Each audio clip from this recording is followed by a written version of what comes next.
Very very good morning to all my dear students. देखिए, अब की बार जीएसटी में एक नया चैप्टर ऐड हुआ है। वो चैप्टर ऐड हुआ है प्लेस ऑफ सप्लाई। सप्लाई किसका? या तो गुड्स का होगा या सर्विसेज का होगा। क्या जरूरत थी इस चैप्टर की? भाई, सामान आया है दिल्ली में, तो क्या जीएसटी यूपी को दे दे?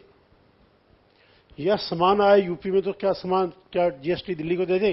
तो कई बार तो क्लियरली पता लग जाता है कि भाई सप्लाई यहां पे है, और कई बार नहीं पता लगता, कंफ्यूजन क्रिएट हो जाती है। जैसे यूपी से एक बंदा आया, वो दिल्ली की किसी दुकान से सामान खरीद रहा है। अब आप बताओ, ये सप्लाई दिल्ली में मानी जाएगी या वो यूपी में आया यूपी में मानी जाएगी? तो इस तरह से बहुत बार डाउट आता है कि भाई ये सप्लाई कहां मानी जाएगी। तो गवर्नमेंट कह रही है कि भाई अगर वो रजिस्टर्ड पर्सन है और यूपी से आया रजिस्टर्ड पर्सन, और सामान भी यूपी लेके जा रहा है, फिर ये सप्लाई यूपी में मानी जाएगी। और अगर वो अनरजिस्टर्ड है, तो दिल्ली में सामान बेचने वाले तो पता ही नहीं वो कौन है, कहां से आया। वो जहां का एड्रेस लिखवाएगा वहां की मानी जाएगी। उसने दिल्ली का एड्रेस लिखवा दी, सप्लाई दिल्ली में मानी जाएगी। उसने एड्रेस यूपी का लिखवाया, वहां की मानी जाएगी। तो इस तरह से बहुत बार कंफ्यूजन है ये सप्लाई कहां हुई। जो प्रॉब्लम गुड्स में है वो प्रॉब्लम सर्विसेज में है। तो इसको लेकर के 4 सेक्शन है। देखो 4 सेक्शन कौन कौन से हैं। एक तो है सेक्शन 10, और ये चारों के चारों सेक्शन आईजीएसटी एक्ट के हैं। आईजीएसटी एक्ट के सेक्शन है 4। ये डील करेगा place of supply of goods,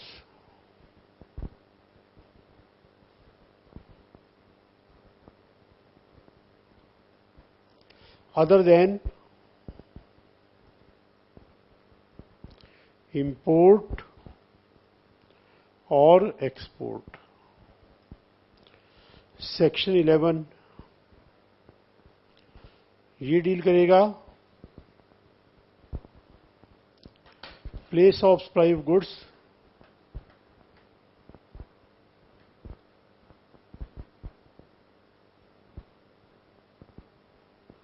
in case of export और इंपोर्ट। ठीक है, सेक्शन है 11, वो 10 है, ये 11 है। दोनों आईजीएसटी एक्ट के हैं। टोटल 4 सेक्शन, चारों आईजीएसटी एक्ट के हैं। फिर आएगा सेक्शन 12। ये डील करेगा place of supply of services when supplier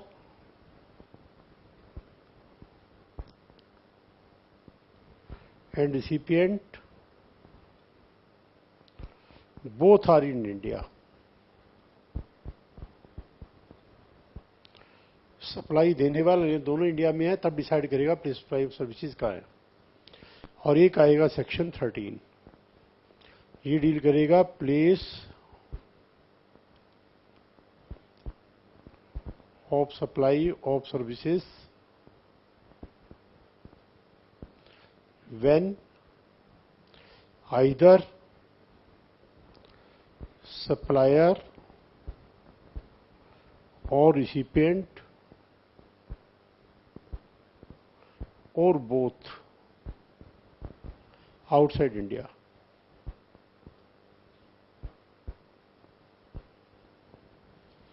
तो देखिए 4 सेक्शन है। सेक्शन 10, 11 किसको डील करेंगे? गुड्स को। 12, 13 किसको डील करेंगे? सर्विसेज को। 11 इंडिया के बाहर, 13 जब दोनों में से कोई भी इंडिया के बाहर हो, तो आईसीआई ने ये दोनों को सिलेबस से हटा दिया। उन्होंने कहा इसमें इंडिया के बाहर का पार्ट इन्वॉल्व होगा, ज्यादा डिफिकल्ट हो जाएगा, तो सिर्फ हम सिलेबस में 10 और 12 रखेंगे। मैंने लिखे चारों है, पता लग जाएगा आपको क्या डिफरेंस है सिलेबस में, लेकिन 10 और 10 और 12 है। 10 गुड्स का है, वो तो छोटा सा पार्ट है, मेन पार्ट है 12। तो हम स्टार्ट करेंगे सेक्शन 12 से। 12 जरा डिटेल्ड पार्ट है, तो 12 में डील करेंगे। इतना पार्ट एक बार आप देख लो।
हर टीचर देखिए इसके आगे हम स्टार्ट करेंगे section 12। Section 12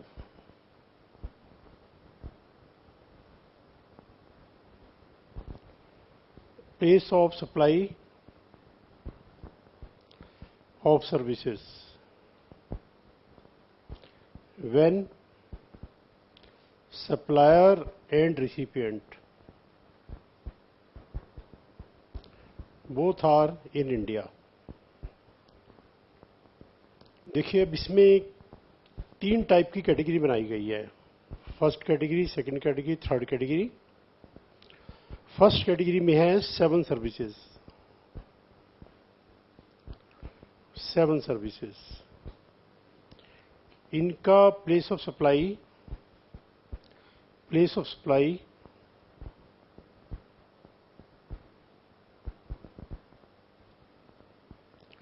do not matter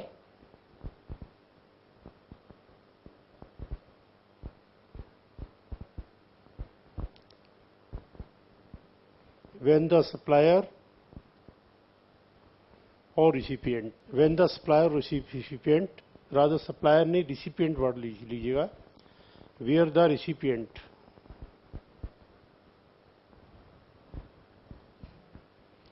is registered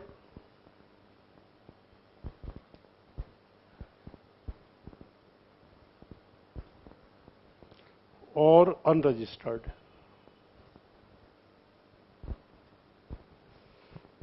Number 2, 5 services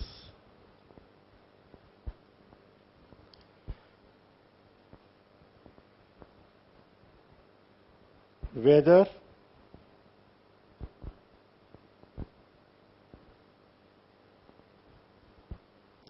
recipient is registered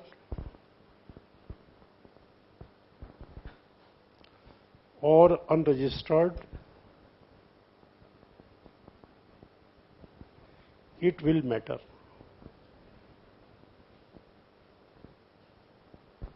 third, general category.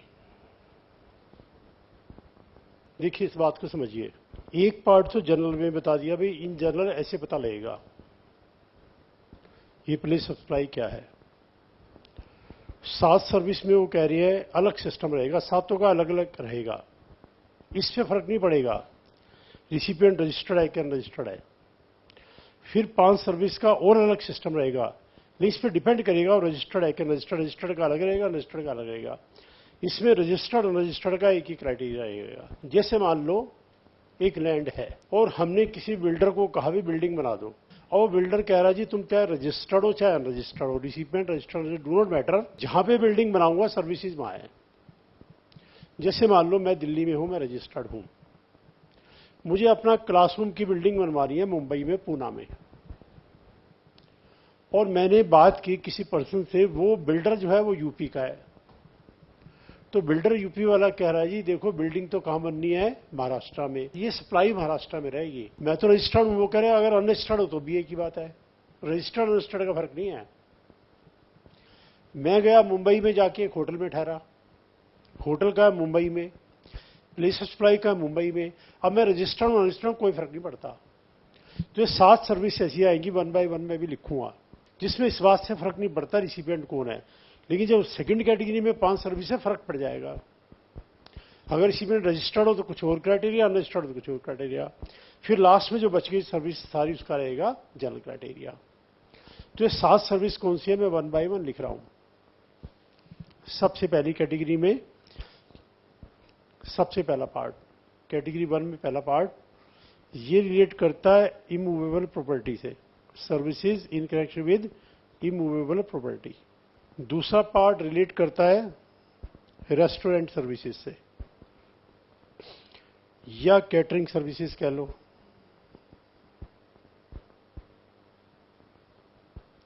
या फिटनेस सेंटर कह लो, फिटनेस सेंटर, रेस्टोरेंट कह लो, कैटरिंग सर्विस कह लो, फिटनेस सेंटर कह लो, या ब्यूटी पार्लर कह लो। इसमें जहां पर सर्विसेज दी जाएगी प्लेस ऑफ सप्लाई वही रहेगा, चाहे सर्विस लेने वाला रजिस्टर्ड या सर्विस लेने वाला अनरजिस्टर्ड, डू नॉट मैटर। तीसरा, admission to any event,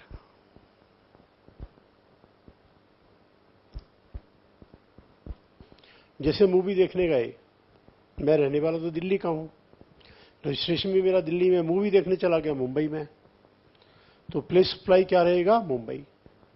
unregistered और रजिस्टर्ड कोई फर्क नहीं पड़ता। एडमिशन टू एनी इवेंट और प्रोग्राम एटसेट्रा, जहां भी एंट्री टिकट लगता है सबका सिस्टम ये रहेगा। उसके बाद नेक्स्ट आएगा प्लेस ऑफ सप्लाई, या ऐसे कर लो, सर्विसेज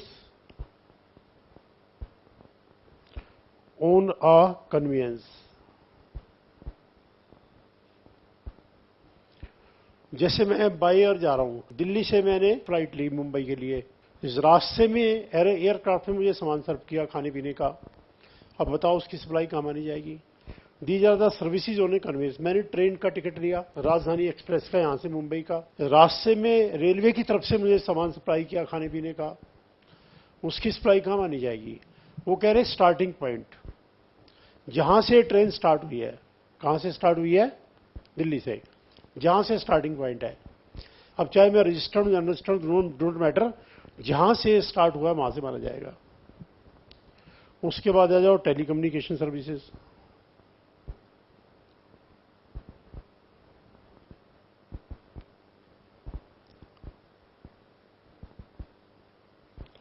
जैसे मैंने लैंडलाइन फोन लगवाया, लैंडलाइन, तो कह रहे क्लियर, जहां पे लैंडलाइन लगाए वहीं सर्विस सप्लाई मानी जाएगी। मैंने कहा नहीं, मैंने तो मोबाइल लिया है, तो उसे कोई एड्रेस होगा जिसके ऊपर बिल आता होगा, वहां मानी जाएगी।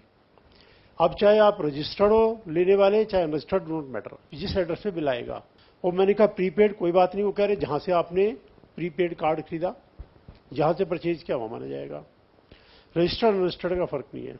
Next 6 point, banking and financial services.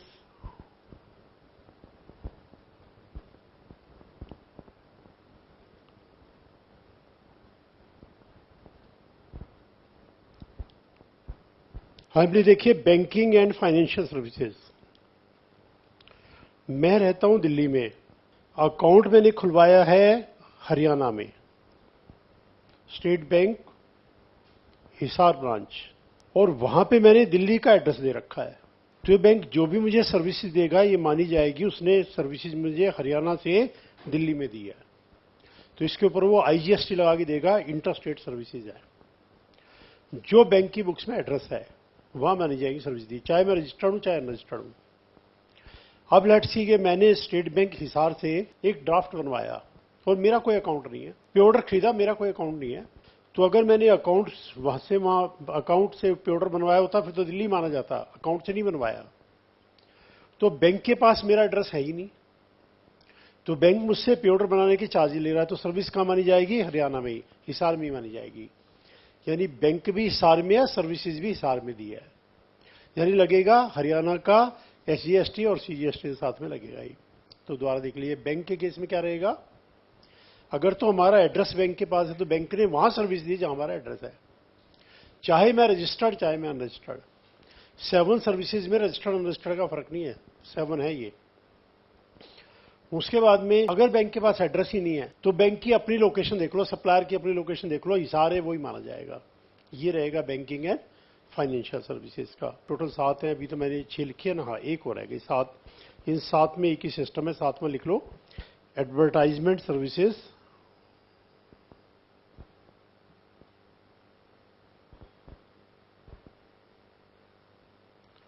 To government और लोकल अथॉरिटी।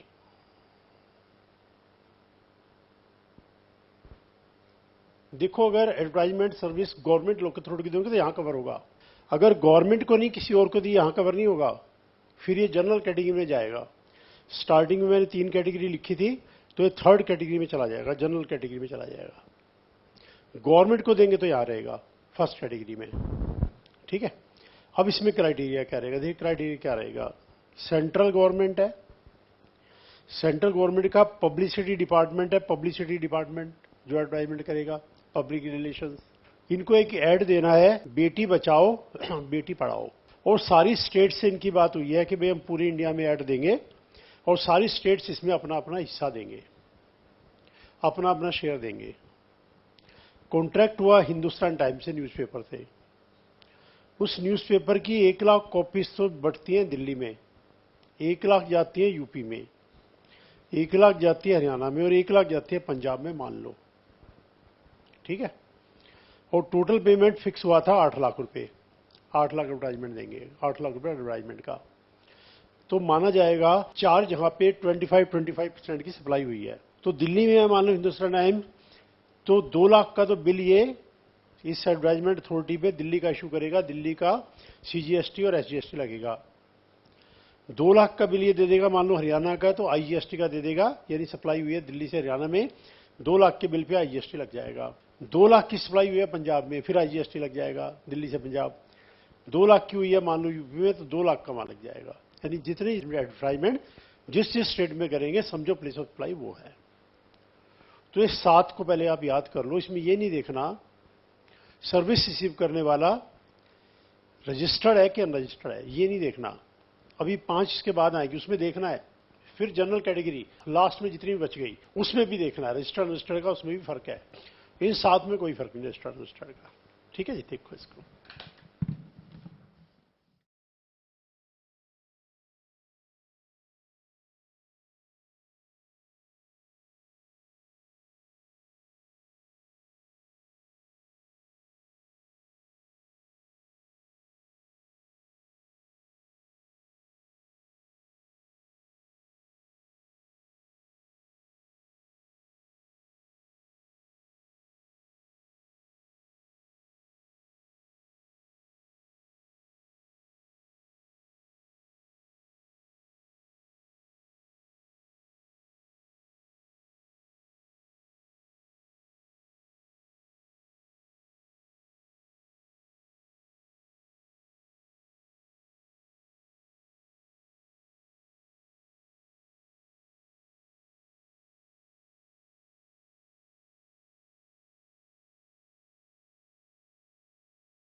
अब देखिए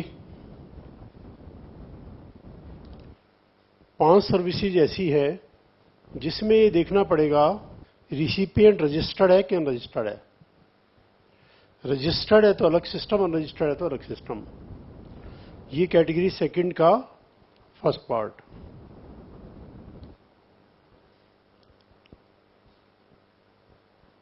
ट्रेनिंग एंड कोचिंग एटसेट्रा। देखिए मान लीजिएगा हमारी कोचिंग है, दिल्ली में है, पीडब्ल्यूसी मान लीजिएगा गुड़गावा, या कोई और भी सीएफएम गुड़गावा। उन्होंने कहा भी 2 आर्टिकल हम भी डिप्यूट कर रहे हैं, आपके यहाँ कोचिंग लेंगे। तो हम बिल तो उनके काम का नाम का काट के देंगे जो गुड़गावा में है, दिल्ली के बाहर है, और वो रजिस्टर्ड है, तो सप्लाई वहां मानी जाएगी जहां पे वो रजिस्टर्ड है। और अगर कोई ऐसा पर्सन आता जो अनरजिस्टर्ड है, तो जहां वो कोचिंग ले रहा, वो मान लो एक स्टूडेंट आता तो अनरजिस्टर्ड है, वो आता है यूपी से, लेकिन कोचिंग लेता है वो दिल्ली में, तो सप्लाई दिल्ली में मानी जाएगी। और अगर वो रजिस्टर्ड पर्सन है, वो कोचिंग लेता है और वो रजिस्टर्ड है यूपी में, तो सप्लाई वहां मानी जाएगी। तो यानी डिपेंड करेगा रिसिपिएंट कौन है, रजिस्टर्ड के अनरजिस्टर्ड। इसी तरह से सेकंड है इवेंट मैनेजमेंट।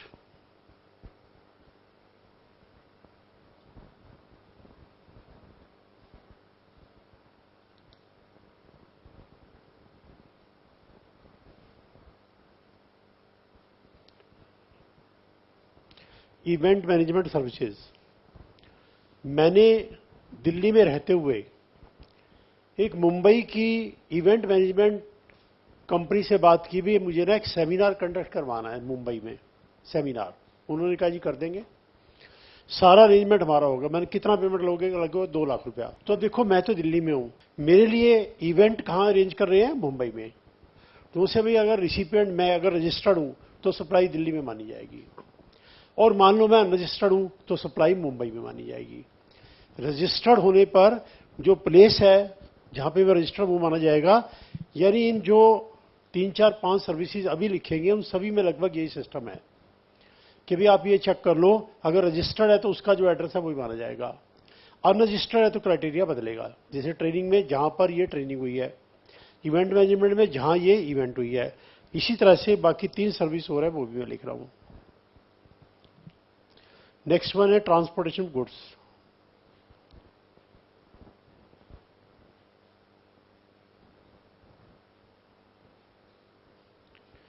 देखिए मेरा रजिस्ट्रेशन दिल्ली में है, मेरा कुछ सामान किसी और सिटी में है, मैंने भेजा था लेकिन किसी और सिटी में बचा हुआ है, वो सामान वहां से दिल्ली लाना है।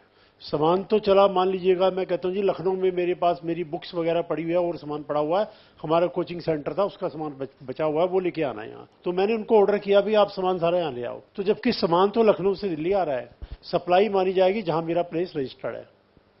मेरा प्लेस रजिस्टर्ड दिल्ली में, वो माना जाएगा। चेंज कर दो अनरजिस्टर्ड पर्सन। उसने सामान दिया लखनऊ में कि दिल्ली ले जाओ, वो सप्लाई लखनऊ में मानी जाएगी। जहां पे सामान हैंडओवर किया वो माना जाएगा। रजिस्टर्ड पर्सन है तो वहां माना जाएगा जहां पर उसका रजिस्ट्रेशन है ट्रांसपोर्ट ऑफ गुड्स में। इस तरह से फोर्थ पार्ट देखिए, पैसेंजर ट्रांसपोर्टेशन सर्विसेज।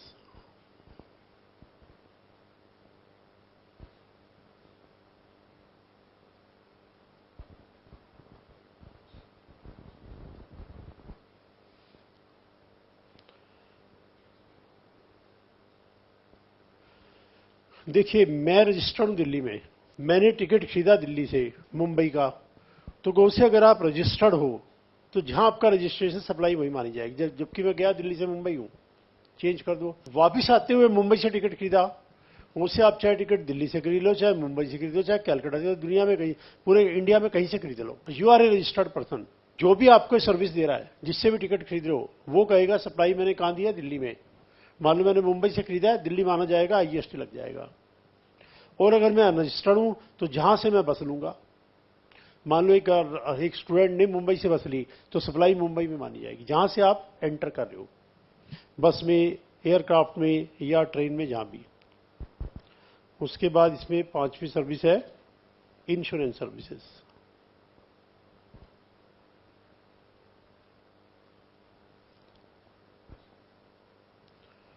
इसमें भी देखिए वही है, मेरा गोडाउन है, उसमें सामान पड़ा है, मैंने उसका इंश्योरेंस करवा दिया, गोडाउन बिल्डिंग का रजिस्ट्रेशन करवा दिया। रजिस्ट्रेशन करने वाली कंपनी है कैलकाटा की, वेस्ट बंगाल की। तो अगर मैं रजिस्टर्ड हूं तो जो मेरा रजिस्टर्ड एड्रेस है सप्लाई वहां मानी जाएगी। उन्होंने मेरा रजिस्ट्रेशन किया, जो सर्विसेज दी है, सप्लाई दिल्ली में मानी जाएगी, क्योंकि मेरा एड्रेस दिल्ली का है, चाहे वो गोडाउन कहीं पे हो, दिल्ली का माना जाएगा। जो रजिस्टर्ड पर्सन उसका एड्रेस माना जाएगा।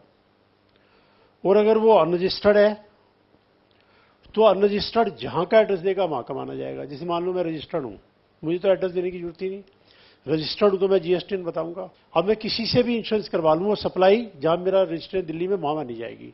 चाहे मेरा सामान पड़ा है मुंबई में, उसका इंश्योरेंस करवा दिया मुंबई कंपनी से, लेकिन रजिस्ट्रेशन कहां माना जाएगा, सप्लाई कहां मानी जाएगी, दिल्ली में। अब मैं अनरजिस्टर्ड हूं तो जो एड्रेस दूंगा वो मानी जाएगी। अनरजिस्टर्ड पर्सन जो भी एड्रेस बताएगा वो माना जाएगा। मान लीजिएगा मैं अनरजिस्टर्ड हूं और मैं गया मुंबई, वहां मैंने एक मेडिक्लेम पॉलिसी ले ली और एड्रेस मैंने मुंबई का लिखवाया तो सप्लाई मुंबई मानी जाएगी। एड्रेस मैंने दिल्ली का लिखवाया तो दिल्ली का माना जाएगी।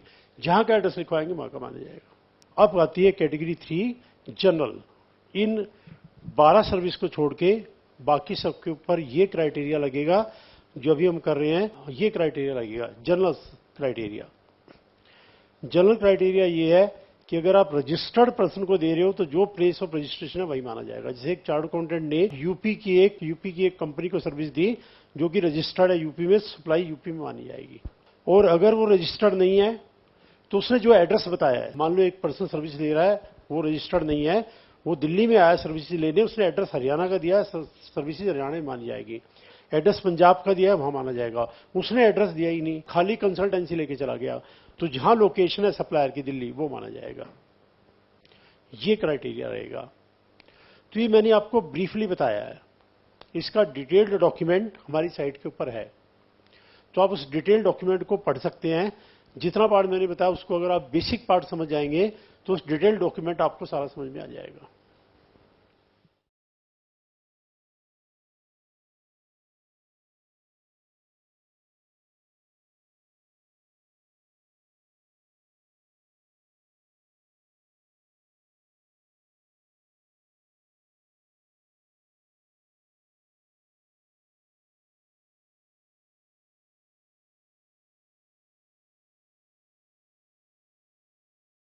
अब देखिए इसमें मैं कुछ स्पेशल प्रोविजन आपको लिखवा रहा हूं। कुछ स्पेशल प्रोविजन है। Special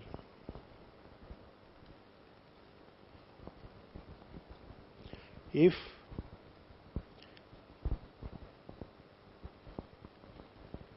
immovable property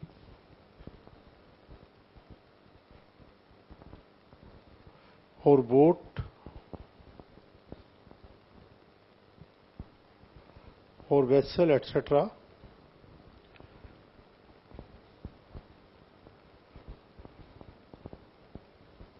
is located outside India, comma, place of supply shall be location of recipient. LOR is location of recipient. But as per section 13 POS shall be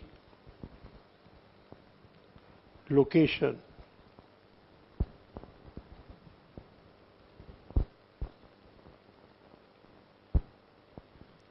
of immovable property or boat or vessel। देखिए अब इस बात को, एक को section 12 है, एक को सेक्शन 13 है। 13 सिलेबस में नहीं है, कुछ पार्ट 12 में लिखा हुआ, 13 से थोड़ा सा मिला के करेंगे तो अच्छा समझ में आएगा। 13 कब लगता है? Supplier plus recipient both in India. ये कब लगता है? सप्लायर और रिसिपिएंट इज आउटसाइड इंडिया। दोनों इंडिया में हो तो 12 लगेगा, दोनों में से एक भी इंडिया के बाहर हो तो 13 लगेगा, दोनों इंडिया के बाहर हो तो भी 13 लगेगा। अब इमूवेबल प्रॉपर्टी या बोट या वेसल, मान लो ये है यूएसए में, लेकिन सप्लायर रिसिपिएंट दोनों इंडिया में है, तो मैंने वहां लिखा है कि प्लेस ऑफ सप्लाई क्या बनेगा? Location of recipient. लेकिन इसमें इमूवेबल प्रॉपर्टी और बोट और वेसल अगर इंडिया के बाहर है यूएसए में, और दोनों में से एक भी इंडिया के बाहर है, तो इनकी लोकेशन यानी प्लेस ऑफ सप्लाई बनेगा यूएसए। दोबारा समझिए इस बात को। सेक्शन 12 कब लगता है? जब सप्लायर एंड रिसिपिएंट दोनों इंडिया में हो। 13 कब लगता है? दोनों में से एक भी इंडिया के बाहर है, दोनों इंडिया के बाहर है। ये 12, 13 काफी मिलते जुलते हैं, तो एक गुड एक्सटेंट सिमिलरिटी है, कहीं कहीं डिफरेंट है। जो एक पॉइंट सेक्शन 12 में लिखा है उसको समझने के लिए 13 को समझना पड़ेगा। अगर मैं खाली 12 को बताऊंगा ना तो उतना अच्छा समझ में नहीं आएगा। 13 कंपैरिजन कर दूं। जैसे मान लीजिएगा मुझे बिल्डिंग बनवानी है अमेरिका में, बिल्डिंग बनाने वाला बिल्डर भी इंडिया का है, यानी सप्लायर भी इंडिया का, रिसिपिएंट भी इंडिया का, जबकि बिल्डिंग का इंडिया के बाहर। लेकिन अब ये सप्लाई इंडिया के बाहर यूएसए में नहीं मानी जाएगी, क्योंकि मैं रिसिपिएंट इंडिया का हूं, मेरी लोकेशन मानी जाएगी, place of supply is the location of the recipient. लेकिन अगर मैं बाहर हुआ या सप्लायर बाहर हुआ या दोनों बाहर हुए तो ये आंसर बदल जाएगा, ये सेक्शन 13 में चला जाएगा। फिर जहां पे बिल्डिंग है वहां इसकी सप्लाई मानी जाएगी। वैसे तो ये पार्ट सिलेबस से डिलीट हो जाना चाहिए था। ये पार्ट तभी समझ में आता है जब सेक्शन 13 साथ साथ सिलेबस में हो। 13 सिलेबस में नहीं है, खाली 12 को समझेंगे तो इससे गलत मीनिंग भी निकल सकता है। गलत मीनिंग क्या निकल जाएगा? आपको लगेगा बिल्डिंग दुनिया में कहीं भी हो, इसकी प्लेस ऑफ सप्लाई तो इंडिया में ही मानी जाएगी, जबकि ऐसा नहीं है, डिपेंड करता है। इस केस में देखिए प्लेस ऑफ सप्लाई इंडिया नहीं यूएसए मानी गई है। रिपीट करो, मैं दोबारा देख लीजिएगा। सप्लायर रिसिपिएंट दोनों इंडिया में हो तो सेक्शन 12 लगाना, दोनों में से एक या दोनों इंडिया के बाद 13 लगाना। जब आप 12 लगा रहे हैं तो इम्यूनल प्रॉपर्टी बोट वेसल दुनिया में कहीं भी हो, आप लोकेशन देख लेना रिसिपिएंट की, लोकेशन ऑफ रिसिपिएंट वो इंडिया में है तो सप्लाई इंडिया में मानी जाएगी। और दोनों में से एक भी बाहर हुआ तो आपको लोकेशन रिसिपिएंट की नहीं देखनी, सीधा देखना है कहां पे प्लेस है, वहां माना जाएगा। तो ये प्लीज सारे पार्ट जो डॉक्यूमेंट अपलोड किया हुआ है साइट के ऊपर, उसमें सारे पार्ट बहुत डिटेल में है, सबके साथ 10-10, 15-15 एग्जाम्पल भी हैं। ये समझने वाली बात बहुत ब्रीफ है, ब्रीफ में समझने के बाद डॉक्यूमेंट पढ़ दो, कोई प्रॉब्लम नहीं आती। आप इसको एक बार देख लीजिएगा।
हाँ भाई देखिए, एक बार मैं पूरा पार्ट रिपीट कर रहा हूं, पूरा पार्ट देखो। जो नया चैप्टर इंट्रोड्यूस हुआ है, एक तो ये हुआ प्लेस ऑफ सप्लाई, एक हुआ है सेक्शन 51 और 52, 51 टीडीएस का और 52 टीसीएस का, और एक सेक्शन 35 और 36 बुक्स एंड रिकॉर्ड्स। तो सेक्शन 35, 36 जो बच्चे मुझसे पढ़े उनको पता है, मैंने नवंबर 23 के लिए भी वो करवा दिया था। मैंने बोला था सिलेबस में नहीं, लेकिन मैंने करवा दिया था। तो उसमें तो कुछ खास नहीं है, आप एक बार रीड कर लेना। बुक्स जो बनानी होती है और नाम लिख रखे हैं, ये बुक्स बनानी है, ये रिकॉर्ड बनाना है। और ये बात भी मैंने लास्ट टाइम ही बता दी थी आपको कि 6 सालों के लिए बुक संभाल के रखनी है, 72 मंथ। जो एनुअल रिटर्न फाइलिंग की डेट है वहां से 72 मंथ, और इनकम टैक्स में भी 72 मंथ होता है असेसमेंट ईयर के एंड से। और एक ऐसा होता है कि बाई चांस कहीं कोर्ट में कोई केस चला जाए तो उन बुक्स को फिर संभाल के रखना पड़ता है, और जब वो केस डिसाइड हो जाएगा उसके भी 1 साल तक संभाल के रखना पड़ता है। तो सेक्शन 35, 36 तो कुछ खास बात नहीं है। जो हमारा आइकन ये 10 है उसमें दिया हुआ, मैं दिखा देता हूं एक बार, कहां दिया हुआ है, एक बार देखो इसको, ये दिया हुआ है, देखिए ये हमारी साइट पे अपलोड किया हुआ है, additional topics added in GST. ये हमारी साइट पे आइकन 10 है, आइकन 10 में है। देखो ये सेक्शन 35, 36 है। तो इसमें आप रीड करोगे, इसमें कुछ भी नहीं है जो समझने वाला हो। ये मैंने ऑलरेडी पहले भी करवा दिया था 35, 36। अब कोई अगर एजेंट है प्रिंसिपल का तो वो नॉर्मल बुक्स के अलावा ये भी संभालेगा। एजेंट प्रिंसिपल वाइज बुक सारी बनाएगा, कौन कौन से प्रिंसिपल के हिसाब से क्या क्या डिटेलें बना लेगा। मैन्युफैक्चरर है तो ये कुछ एडिशनल मैन्युफैक्चरिंग से रिलेटेड बुक्स और बना लेगा। सर्विस प्रोवाइडर है, ये वाली बुक्स बना लेगा। जो नॉर्मल तो बनानी है, स्पेशल है। जो बिल्डर है, वर्क्स कॉन्ट्रैक्ट वाला बिल्डर, ये कुछ एक्स्ट्रा बना लेगा। जस्ट रीड करने वाले पार्ट है। इसके अलावा क्लीयरिंग फॉरवर्डिंग एजेंट है, नॉर्मल बुक्स के अलावा थोड़ा सा और पार्ट बना लेगा। ऐसे किसी का गोडाउन है, वेयर हाउस है जहां पे सामान स्टोर करते हैं, वो ये बना लेंगे। ट्रांसपोर्टर का थोड़ा सा एक्स्ट्रा है। अगर तो ट्रांसपोर्टर रजिस्टर्ड है स्टेट में, फिर तो अपना रजिस्ट्रेशन नंबर दे देगा। अगर वो रजिस्टर्ड नहीं है तो उसे लेना पड़ता है ये नंबर, यूनिक एनरोलमेंट नंबर, ये नंबर लेना पड़ता है। मान लो मुझे ई वे बिल बनाना है और जिस ट्रांसपोर्टर के थ्रू सामान जाएगा, मैं उसका कोई रेफरेंस पोर्टल पे देना चाह रहा हूं और वो ट्रांसपोर्टर रजिस्टर्ड नहीं है, तो मैं कैसे बताऊंगा। तो अनरजिस्टर्ड जो ट्रांसपोर्टर होते हैं उनको एक नंबर लेना पड़ता है, फॉर्म भरना पड़ता है, ENR1। ENR1 भर के नंबर मिल जाएगा। और रजिस्टर्ड है फिर जरूरत नहीं आएगी। लेकिन अगर वो एक से ज्यादा स्टेट में रजिस्टर्ड है, फिर जब वो ई वे बिल बनेगा फिर प्रॉब्लम आएगी, कौन सा नंबर लिखे। फिर उसे एक दूसरा नंबर लेना पड़ता है, ENR2, unique common enrolment number. अब उसको सारी स्टेट्स में यही नंबर यूज कर लेगा। देखो अगर एक ही स्टेट में रजिस्टर्ड है वही नंबर चलेगा, एक भी स्टेट में रजिस्टर्ड नहीं है तो एनरोलमेंट नंबर लेगा। एक से ज्यादा स्टेट में रजिस्टर्ड है तो फिर वो ये लेगा unique common enrolment number, registration number use नहीं करेगा, फिर ये यूज करेगा, उसके लिए फॉर्म भरना पड़ता है उसे ENR 2। तो एक बार ये रीड कर लेना, साइट के ऊपर है। उसके बाद कोई इलेक्ट्रॉनिक फॉर्म में रिकॉर्ड बनाना चाहे बना सकता है, उसका बैकअप प्रॉपरली रखना पड़ेगा, और जब उसको कोई सर्च वगैरह करेंगे तो पासवर्ड देना पड़ेगा, उसकी सबकी physical copies, hard copies produce करनी पड़ेगी। और ये दिया हुआ है बुक्स कब तक बचा के रखनी है, 72 मंथ तक। 72 मंथ कहां से लेना है, जो एनुअल रिटर्न फाइलिंग की डेट है वहां से 72 मंथ तक। अगर डिस्प्यूट हो जाएगा मैटर कोर्ट में संभाल के रखनी है, मैटर डिसाइड हो जाएगा उसके बाद भी 1 साल तक संभाल के, 1 ईयर आफ्टर फाइनल डिसीजन। ये TDS TCS का वीडियो मैंने ऑलरेडी अपलोड कर दिया है, 51 52 का ऑलरेडी अपलोड कर दिया है। उसके बाद ये पार्ट आता है supply of place of supply. ये पार्ट जो अभी हम डिस्कस कर रहे हैं प्लेस ऑफ सप्लाई, ये पार्ट है। प्लेस ऑफ सप्लाई गुड्स का सेक्शन 10 में है, लेकिन गुड्स का पार्ट छोटा सा पार्ट है, ये भी मैं भी बताऊंगा आपको। और मेन पार्ट है section 12 place of supply of services, ये मेन पार्ट है। जो गुड्स वाला पार्ट है ना सेक्शन 10, उसमें कुछ नहीं है। देखो उसमें क्या लिखा है, अगर आप रजिस्टर्ड पर्सन को सप्लाई देंगे फिर तो भाई जो प्लेस है रजिस्टर्ड पर्सन का वही प्लेस ऑफ सप्लाई माना जाएगा, क्योंकि रजिस्टर्ड पर्सन जो भी सामान लेगा वहीं पे लेगा। कभी कभार हो सकता है रजिस्टर्ड पर्सन सामान कुछ हो कहीं और ले ले, तो जहां कहीं और लेगा वो प्लेस ऑफ सप्लाई माना जाएगा। जैसे मान लीजिएगा मैं बिल्डर हूं, दिल्ली में मेरा बिल्डिंग का काम है और मैं रजिस्टर्ड हूं, मैं तो सामान मेरी दिल्ली में ही मंगवाऊंगा, लेकिन मुझे एक ऑर्डर मिल गया यूपी में बिल्डिंग बनाने का, तो मैंने कहा भाई ईंट सीमेंट वगैरह सब यूपी में पहुंचा दो, तो वो सप्लाई दिल्ली में नहीं मानी जाएगी, वो यूपी में मानी जाएगी। वो मुझे बिल रेज करेंगे, IGST चार्ज करेंगे। मान लो दिल्ली से ही गुड्स जा रही है, ईंटें जा रही है, तो मुझे पर बिल रेज करेंगे, IGST चार्ज करेंगे, प्लेस ऑफ सप्लाई क्या कराएगा, यूपी, क्योंकि सामान कहां चला गया वहां। और जो अनरजिस्टर्ड पर्सन है, अनरजिस्टर्ड पर्सन का जो एड्रेस हमारे रिकॉर्ड में लिखा हुआ है वो माना जाएगा, जो भी एड्रेस वो बताएगा। मान लो अनरजिस्टर्ड पर्सन है, मैं कहता हूं जी मेरी दुकान है इलेक्ट्रॉनिक गुड्स की, बंदा यूपी से आया, अब मुझे क्या पता कौन है, अनरजिस्टर्ड है, उसने कहा जी मेरा एड्रेस दिल्ली का ही लिख लो, मेरे रिश्तेदार यहाँ रहते हैं, तो सप्लाई दिल्ली मानी जाएगी। उसने कहा नहीं मेरा एड्रेस लखनऊ का लिखो, तो सप्लाई लखनऊ मानी जाएगी। और मान लो कहीं से ऑर्डर मिले, मशीन मुझे इंस्टॉल करनी है, ऑर्डर आए मेरे पास गाजियाबाद से कि जी हमारे यहाँ जनरेटर लगा दो, तो फिर तो भाई जहां लगाएंगे सप्लाई वही मानी जाएगी, फिर तो कोई डाउट है ही नहीं। इसी तरह से अगर मैं ट्रेन में जा रहा हूं, ट्रेन में मुझे गुड सप्लाई कर रहे हैं, तो फिर जहां से ये सामान ट्रेन के अंदर चढ़ा है, मान लो दिल्ली से जा रही है ट्रेन मुंबई, और सामान सारा ट्रेन में चढ़ा है दिल्ली से, रेलवे ने सामान सप्लाई करने के रास्ते में, और बीच में सामान दिया, तो सप्लाई कहां मानी जाएगी, जहां से ये सामान ट्रेन में चढ़ा था, goods are taken on board. और अगर मान लो मैंने किसी को कहा कि भी सामान जो है आप उसको दे दो, ऑर्डर मैंने दिया है सामान उसको दे दो, तो सप्लाई मुझे मानी जाएगी। देखो फिर goods are delivered the direction of third person, मैंने ऑर्डर दिया एक दुकानदार को मेरे फ्रेंड के सामान पहुंचा दो, तो सप्लाई मुझे मानी जाएगी, क्योंकि ऑर्डर मैंने दिया, जो मेरी लोकेशन है वो मानी जाएगी। ठीक है, तो गुड्स में तो कुछ खास नहीं। सर्विसेज में देखिए, ये सर्विसेज का पार्ट है, तो मैंने यहां से रीड करने की बजाय सारा आपको लिखवा करके ब्रीफली बता दिया, क्योंकि थोड़ा सा कॉम्प्लिकेटेड पार्ट है, मैं लिखवाऊंगा तो ज्यादा समझ में आएगा, तो लिखा हुआ तो आप रीड कर लेना, जो मैंने लिखवाया वो मैं आपको दोबारा बताता हूं। ये देखिए, यहां से देखिए, यहां से बात को समझिए, प्लेस ऑफ सप्लाई, वही गुड्स है सर्विस है, ये तो बताओ सप्लाई कहां हुई है, उसी स्टेट को तो GST मिलेगा। तो कई बार तो क्लियर होता है, कई बार कंफ्यूजन होता है। तो सेक्शन 10 जो अभी मैंने रीड किया वो तो था गुड्स का। रजिस्टर्ड पर्सन इन जनरल अपने रजिस्टर्ड प्लेस पे मंगवाएगा, वही प्लेस ऑफ सप्लाई है। कभी कभी वो कहीं और भी मंगवाएगा तो वो प्लेस ऑफ सप्लाई है। अनरजिस्टर्ड का पहले सिस्टम यही था, कहां सप्लाई आई है, अब बदल दिया है, अब चेंज हो गया है। जो ICAI की अमेंडमेंट थी उसमें मैंने बोला था इसका एक अमेंडमेंट है, मैं जब एक पार्ट करवाऊंगा तभी करवा दूंगा, उसमें ये चेंज कर दिया है कि अनरजिस्टर्ड का सिस्टम बदल दिया है। अनरजिस्टर्ड कहां सामान लेके जाएगा हमें नहीं पता, वो पार्ट हटा दिया है, ये पार्ट आ गया अनरजिस्टर्ड जो एड्रेस देगा वो माना जाएगा, ये चेंज है। पुराना पार्ट आप पढ़ोगे तो वहां कुछ और लिख रखा होगा, ये नया पार्ट मैं बता रहा हूं आपको कि जहां पर अनरजिस्टर्ड की बात करेंगे वो एड्रेस जो बताएगा, पहले था जहां वो सामान लेके जाएगा, अब सामान नहीं, जो एड्रेस बताएगा। और अगर वो एड्रेस बता ही नहीं रहा तो सप्लायर की अपनी लोकेशन हो जाएगी। मान लो मैंने इलेक्ट्रॉनिक गुड्स बेची, मैंने कहा भाई एड्रेस, उसने कहा जी एड्रेस रहने दो, तो मैंने दिल्ली में बेची है, दिल्ली मान लिया जाएगा। अब देखो ये तो हो गया गुड्स का। और गुड्स अगर इंपोर्ट एक्सपोर्ट का केस है तो सेक्शन 11 जो कि सिलेबस में नहीं है। प्लेस ऑफ सप्लाई अगर सप्लायर रिसिपिएंट दोनों इंडिया में है तो सेक्शन 12 लगेगा, और दोनों में से एक या दोनों इंडिया के बाहर है, वन और बोथ, तो 30 लगेगा। 13 सिलेबस में नहीं है, 12 सिलेबस में है। ठीक है, अब 12 में देख लो। 12 में क्या करना, सर्विसेज को 3 पार्ट में डिवाइड करना।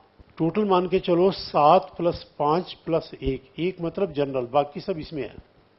12 के अलावा सारी जनरल है, तो 12 याद करनी है, बाकी 1 याद करना जनरल, बाकी सब उसमें आ जाए। जैसे सीए की सर्विसेज है, सीए की सर्विसेज जनरल में है।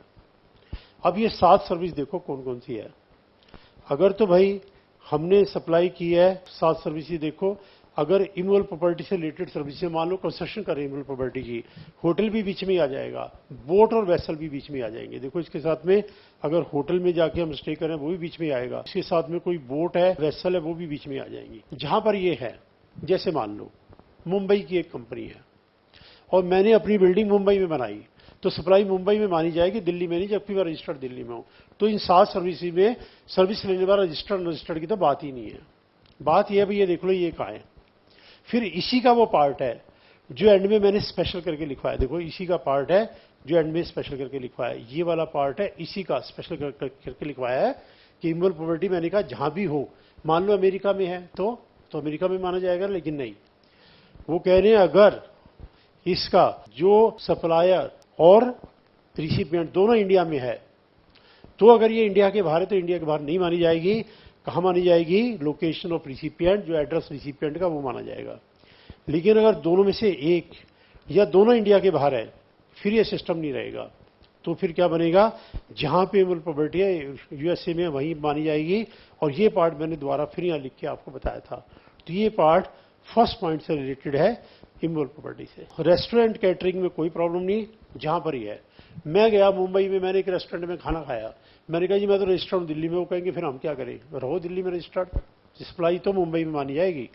ऐसे मैं एक फिटनेस सेंटर में वहां गया, वहां मैंने स्पेशल ट्रेनिंग की फिटनेस की, बिल आया मेरे पास, तो वो सप्लाई मुंबई की होगी, दिल्ली की नहीं मानी जाएगी। रजिस्टर्ड कोई फर्क नहीं। फिर मैं मुंबई के अंदर मूवी देखने चला गया, मैंने कहा मैं तो रजिस्टर्ड हूं, कह रहे इससे कोई फर्क नहीं पड़ता, सप्लाई मुंबई में मानी जाएगी। उसके बाद मैं जिस ट्रेन से गया था दिल्ली से मुंबई, रास्ते में मुझे सर्विसेज दी इंडियन रेलवे ने, मैंने कहा मैं तो रजिस्टर्ड हूं, क्या रजिस्टर्ड से कोई फर्क नहीं पड़ता, जहां से कन्वेंस स्टार्ट हुआ है फर्स्ट पॉइंट, ये सप्लाई वहां मानी जाएगी। फिर मैंने एक लैंडलाइन कनेक्शन लिया, तो उससे बस जहां लैंडलाइन कनेक्शन है वही मानी जाएगी, रजिस्टर्ड की बात नहीं। मैंने मोबाइल ले लिया, पोस्टपेड है, तो उन्होंने कहा जिस एड्रेस पे आपका बिल आएगा वो मानी जाएगी, रजिस्टर्ड की बात नहीं है। मैंने प्रीपेड ले लिया, उन्होंने कहा जहां से वोचर खरीदा वो मानी जाएगी। बैंकिंग एंड फाइनेंशियल सर्विसेज, मैंने बैंक में अकाउंट खुलवाया, मेरा एड्रेस बैंक में है, बैंक चाहे कहीं भी हो, मान लो लखनऊ में अकाउंट खुलवा रखा है, तो बैंक कहेगा उन्होंने सर्विस किसको दी है, जो मेरा एड्रेस है, एड्रेस दिल्ली का है, इसको माना जाएगा। मान लो मेरा एड्रेस है ही नहीं, मेरा अकाउंट है ही नहीं, मैं तो ड्राफ्ट बनवाया, तो जहां बैंक है वहां माना जाएगा। एडवर्टाइजमेंट गवर्नमेंट को देंगे तो स्पेशल में आएगा, किसी और को देंगे स्पेशल में नहीं आएगा, नॉर्मल में जाएगा। ये ध्यान रखना, एडवर्टाइजमेंट गवर्नमेंट वाली इसमें है। गवर्नमेंट मान लो दिल्ली में हिंदुस्तान टाइम्स है, सेंट्रल गवर्नमेंट की ऐड दे रहे हैं, 4 स्टेट में न्यूज़पेपर जाएगा, तो चारों स्टेट में माना जाएगा सप्लाई हुई है, प्रोपोर्शनेट निकाल लेंगे। तो मान लो दिल्ली से क्या, दिल्ली में न्यूज़पेपर दिया तो सप्लाई दिल्ली में मानी जाएगी, दिल्ली का न्यूज़पेपर यूपी में दिया तो दिल्ली से यूपी सप्लाई मानी जाएगी, अकॉर्डिंगली बिल कट जाएगा। अब ये 5 सर्विस ऐसी है, डिपेंड करेगा पर्सन रजिस्टर्ड के अनरजिस्टर्ड। अगर रजिस्टर्ड है तो जो उसका एड्रेस है, अगर रजिस्टर्ड है तो जो उसका एड्रेस है, अगर रजिस्टर्ड है तो जो उसका एड्रेस है, अगर रजिस्टर्ड है तो जो उसका एड्रेस है, अगर रजिस्टर्ड है तो जो उसका एड्रेस है। इन 5 में अगर रजिस्टर्ड पर्सन है तो उसकी लोकेशन मान जाएगी 5 में, यानी 5 में अनरजिस्टर्ड डिस्कस करना, रजिस्टर्ड नहीं। अब पहले में आओ, अनरजिस्टर्ड है जहां उसे कोचिंग प्रोवाइड कर ले, मान लो हमारा केस हम कोचिंग दे रहे दिल्ली में, तो वो माना जाएगा। और अगर रजिस्टर्ड पर्सन ने लिया सर्विसेज तो जहां उसका एड्रेस है वो। अब मैंने किसी कंपनी से सेमिनार कंडक्ट करवाया यूएसए में नहीं, मैंने मुंबई में सीए स्टूडेंट के लिए सेमिनार कंडक्ट करवाया। मैं रजिस्टर्ड हूं तो सर्विस मानी जाएगी दिल्ली में, अगर अनरजिस्टर्ड हूं सर्विस मानी जाएगी मुंबई में। अब मैंने सामान ट्रांसपोर्ट करवाया, मैं रजिस्टर्ड हूं तो जहां मेरा रजिस्टर्ड एड्रेस है वो माना जाएगा। मैं अनरजिस्टर्ड हूं जहां मैंने सामान हैंडओवर किया।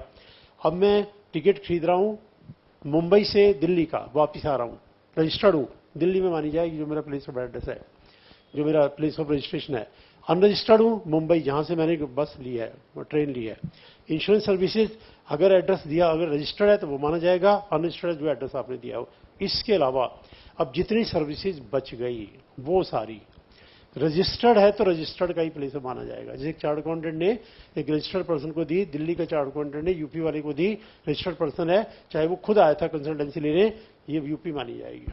अनरजिस्टर्ड ने जो एड्रेस बताया वो मान लो रजिस्टर्ड ने एड्रेस ही नहीं बताया, तो जहां पे सप्लायर है वो माना जाएगा। तो ये पार्ट है। इतना पार्ट अच्छे से समझने के बाद अगर आप इस डॉक्यूमेंट को रीड करेंगे आपको कोई प्रॉब्लम नहीं आएगी। ये थोड़ी टेक्निकल लैंग्वेज है जो यहाँ लिखी हुई है, प्लस सारे इसके अंदर एग्जाम्पल डाले हुए हैं, आईसीआई के मॉड्यूल के सारे एग्जाम्पल डाले हुए हैं। तो वो आप रीड करोगे आराम से तो समझ में आ जाएगा। और जो मेन बात है वो मैंने आपको बता दी, ये मीनिंग है। ठीक है जी, इज दैट राइट? तो ये सिस्टम रहेगा। गुड्स के केस में सेक्शन 10 मैंने बता दिया, जो रजिस्टर्ड पर्सन है उसकी लोकेशन मानी जाएगी, इन जनरल सामान वही आएगा, लेकिन रजिस्टर्ड पर्सन कहीं सामान और मंगवाएगा तो वो मानी जाएगी। अनरजिस्टर्ड जो एड्रेस बताएगा, अगर हम कोई मशीन वगैरह कहीं इंस्टॉल करते हैं तो जहां इंस्टॉल करते हैं, रजिस्टर्ड रजिस्टर्ड की बात नहीं, जहां इंस्टॉल करते हैं। और अगर किसी थर्ड पर्सन के कहने पे सामान जा रहा है, मैंने कहा एक दुकानदार को उसको सामान दो, तो मेरी जो लोकेशन है वो देखी जाएगी, जिसने ऑर्डर दिया है उसकी लोकेशन देखी जाएगी। ये रहेगा पार्ट गुड्स में। ये रहेगा सर्विसेज में। सेक्शन 11 सिलेबस में नहीं है, 13 सिलेबस में नहीं है, 10 गुड्स का है, 12 सर्विसेज का है।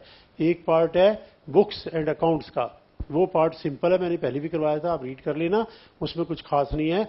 बस ट्रांसपोर्टर को जो अनरजिस्टर्ड है एनरोलमेंट नंबर लेना होता है, रजिस्टर्ड को नहीं लेना होता। लेकिन अगर वो 2 स्टेट में रजिस्टर्ड है, 3 में रजिस्टर्ड है, 4 में रजिस्टर्ड है, तो उसे कॉमन एनरोलमेंट नंबर लेना पड़ेगा। फिर वो कॉमन एनरोलमेंट नंबर ही हर जगह चलेगा, सारी स्टेट्स के अंदर वही चलेगा। ठीक है जी, this is the part. Okay, thank you.